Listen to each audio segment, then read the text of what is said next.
जनतेसाठी कुणाशी भेटणारा आपला चॅनल सत्यमुख।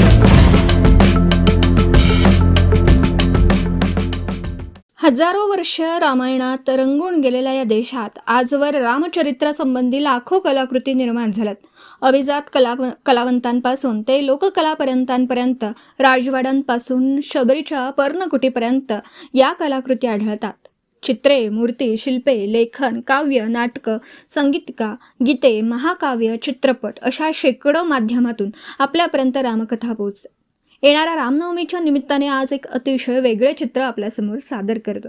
हे चित्र फार वेगळं आणि रंजक आहे। या चित्रामध्ये सीतेने मराठी पद्धतीची साडी नेसून पदर खोचलेला आहे। तिच्या कानात नथ, गोल अंबाडा आणि त्यावर मोत्यांची वेणी, कानात झुंबर, हातात तोडे, वाकी असून तिघांच्याही वस्त्राचे सोंगे ओचे समोर सोडलेले आहेत।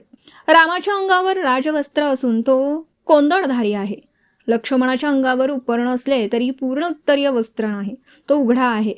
त्यांनीही धनुष्य धारण केला। पाठीवर असलेल्या बाणांच्या भाताचा पट्टा हा प्रथमच इतका तपशीलवार पाहायला मिळतोय। सकृत दर्शनी मराठी वाटावीत अशी वस्त्र प्रावरणे व दागिने आहेत। या मूर्तींचे चेहरे नाजूक सुंदर आहेत। सर्वात वेगळेपणा म्हणजे सीतेने शालीनतेने रामाचा डावा हात धरला। धार्मिक विधी करीत असतानाही काही चित्रे सोडली तर मर्यादा पुरुषोत्तम रामाच्या संबंधित हे दृश्य फारसं पाहायला मिळत नाही।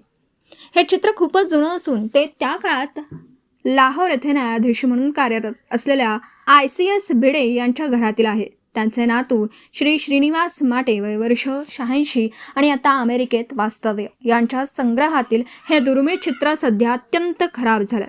तथापि कृत्रिम बुद्धिमत्ता वापरून मी ते पुनर्जीवित केला।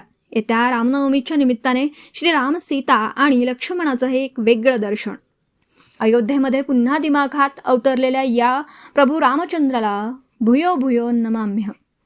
लेख संग्राहक श्री मकरंद करंदीकर, सत्यमुख प्रतिनिधी बाबासाहेब मांगलेकर, इचलकरंजी।